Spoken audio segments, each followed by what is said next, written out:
Hello and welcome to another episode of the Opus Well Style podcast. My name is Evan Watanabe. I'll be your host today.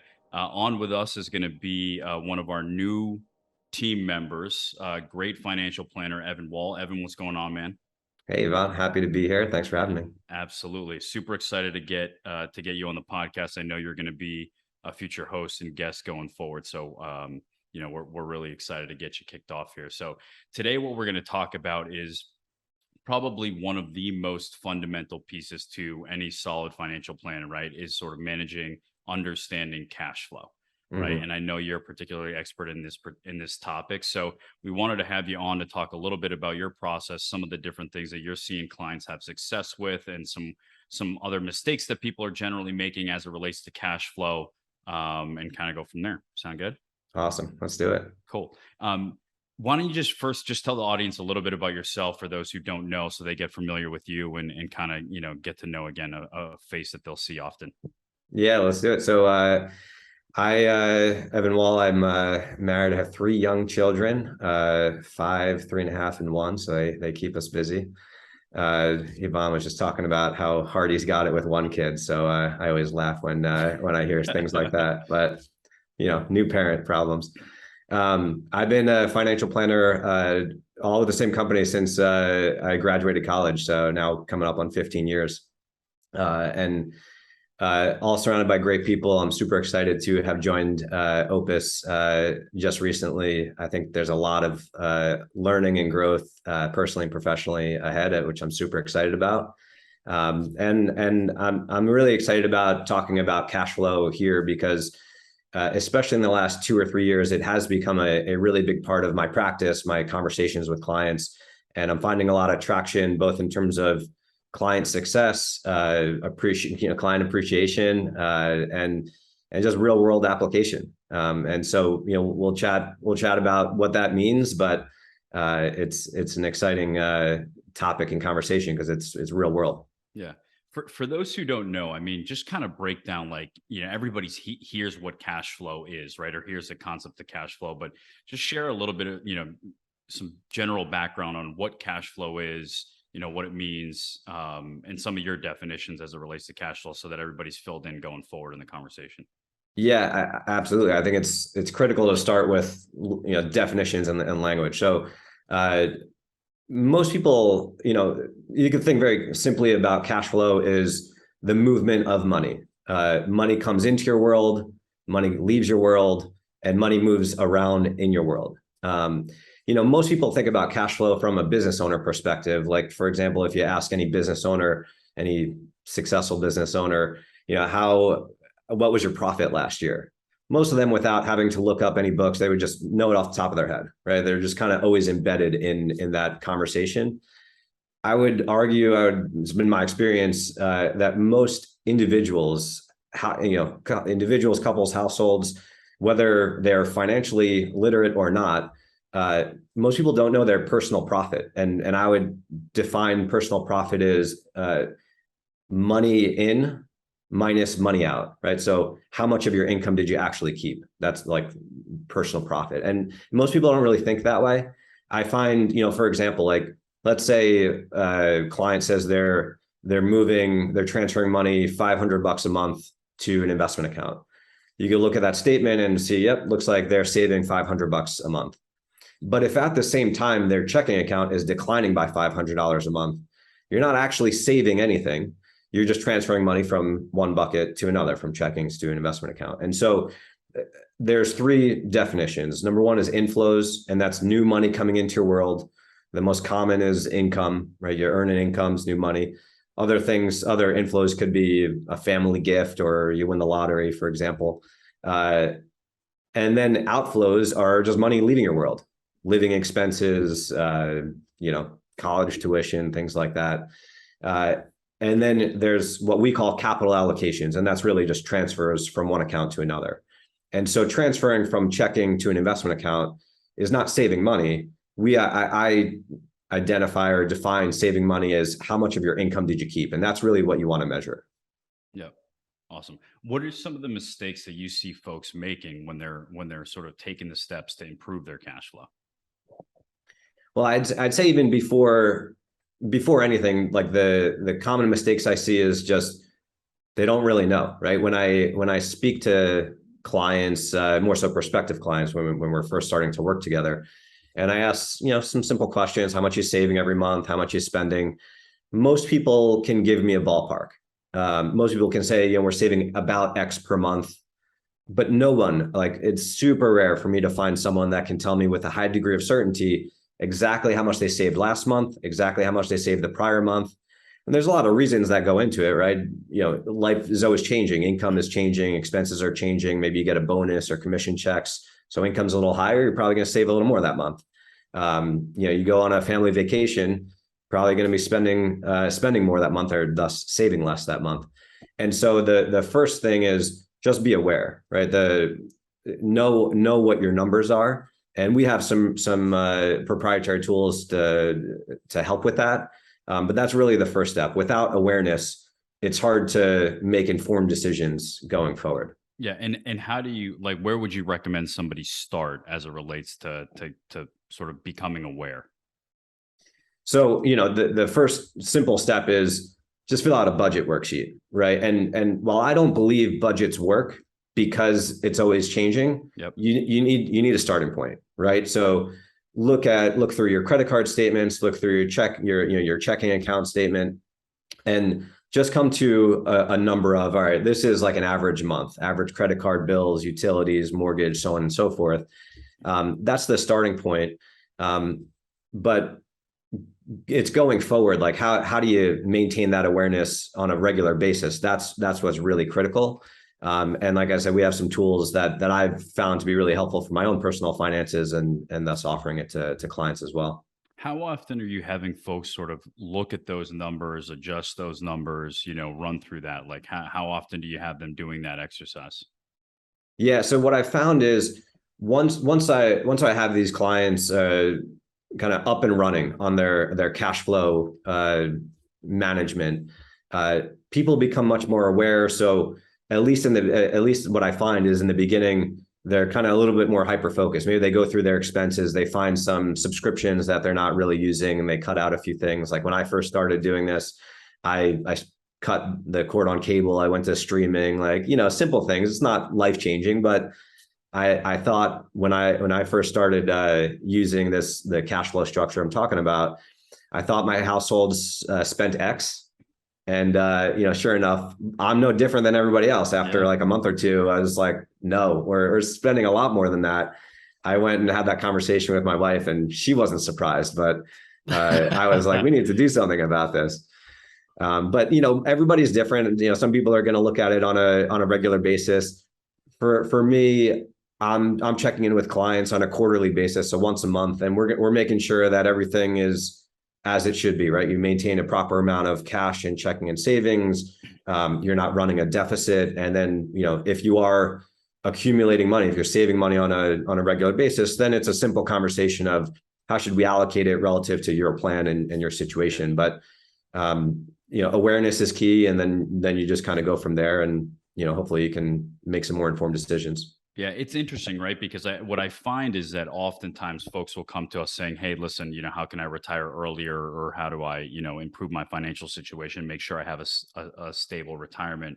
And one of the things that we often see is sort of expense or income rising, right, over time, just by virtue of inflation, or they're getting sort of pay bumps, or they're going to a new company, and their expenses are rising, right along parallel with their new incomes, right? Mm-hmm. And so the idea is oftentimes that they're not keeping track of this, right? That's just, gonna happen. But the ideal would be income rising and their expenses are sort of, they're going to keep rising because that's just generally what's going to happen. But you want that gap, that spread, to grow as best as possible, and have a tool to sort of capture that difference, right? I mean, I think that would be optimal. That's critical. I mean, it's funny. I have the same conversation with new clients all the time of, what I find is income tends to rise over time. And what I also find is living expenses also tends to rise in parallel with income. Immediately when I say that, almost everybody chuckles. Like they just know, they get it. Like, everybody knows, like, yeah, it's true. Like there's a whole host of reasons why that is, whether it's like, small subscription models that individually, maybe they're $5, $10, $15 a month, it's nothing, but you get 10, 20 different subscription models. They add up over time.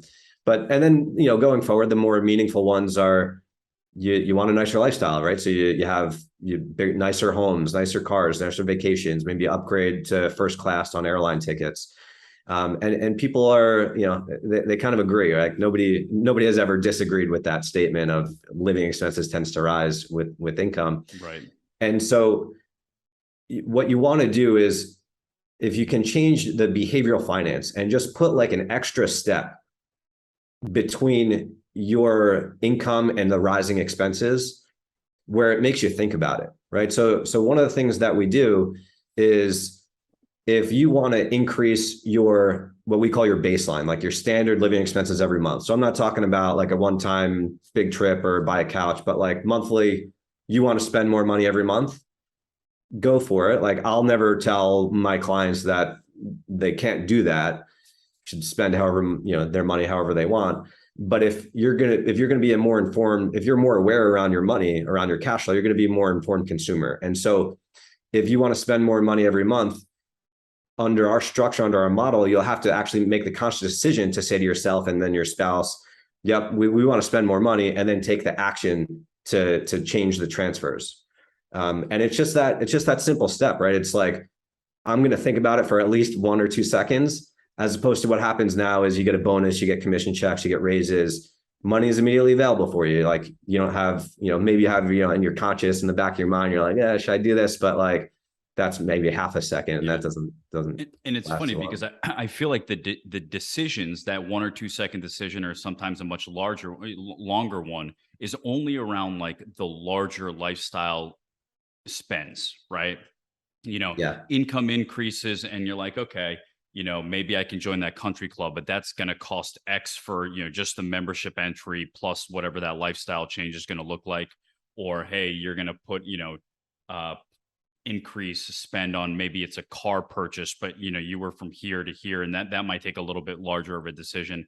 But all of the normal lifestyle things that happen like aren't really conscious decisions, right? Like, maybe you're buying more things at the grocery store and not necessarily checking the prices, or you're buying more organic than before, whatever it might be. But like, those aren't like conscious decisions, but they add up when you start to stack all these things up, right? Like buying stuff on Amazon, like, can I afford this? Can I not? Most of our client base is just buying it because they have the money to be able to do that, and don't really understand how that impacts the underlying net savings that, might exist or might not. Right. And then you don't find out until it's, months down the road, like, wow, we really are sort of spending a lot more money as it relates to our income. Or it could be years down the road. Yeah. Right. So I have all the time clients ask me, how much should we spend on rent or mortgage or buying a car? Like, what's our budget, so to speak? And there's no real answer to that, right? Like, it's more impactful to reframe the question of, what is the impact of us joining the country club? What's the impact of us buying this nicer car or going on this nicer vacation? And from that perspective, it's, that we can define. It's, instead of retiring at 64, you retire at 67. Or, instead of fully funding college education, you're only 80% funding college education. And so, you want to start to think about, it's all a give and take, right? If you're spending more money today, it's going to come from somewhere. And so to the extent that you still want to have that balance, right? You need to live your life, and you should, but it's be an informed consumer and have that balance of living your life today while not, foregoing financial prosperity in the future. Yeah. And it's funny because I have the conversation with folks, and just like you, like, I'm not telling people what to spend their money on, right? On lifestyle, whatever. I don't, and the conversation I always have, and I mean this wholeheartedly, like, I literally don't care if my clients are lighting the money on fire, as long as they are saving at high savings percentage rates. Yeah. I don't care what they're doing with the rest of the money. Yeah. Right. Like, I don't need to, I don't care if you're spending it all on Starbucks, or you're buying, you're spending $3,000 a month on car leases. I could care less, as long as we are saving at an appropriate percentage every month and not having to go back into that to fund lifestyle. I literally don't care. Right. But I think your point is incredibly important, to be, an informed consumer, right? Understanding how much you can afford, what that looks like and what the impact may or may not be to your future self is important, right? As you're sort of going through that study. I think that's critical. Yeah, I have a client that she just got a big raise in promotion. She just got made partner of her firm. Came with a big pay raise. She was super excited. She went out and bought I don't know exactly $3,000 or $5,000 Gucci purse.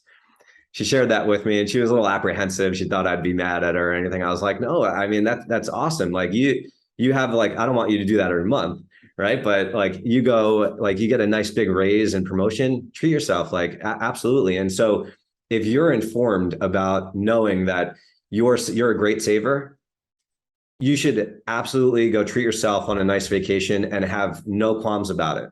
Right. And the opposite is true. If you are seeing in your data, or if we're seeing in your data that, the past 3 months or 6 months, your savings is down, that's when you want to dial back for a couple of months. And so it's, it'll change the way you think about money and when you spend money, because, we don't want to like make people think that they can't spend their money. Like, do the right things and you spend your money how you want. Absolutely. Or light it on fire.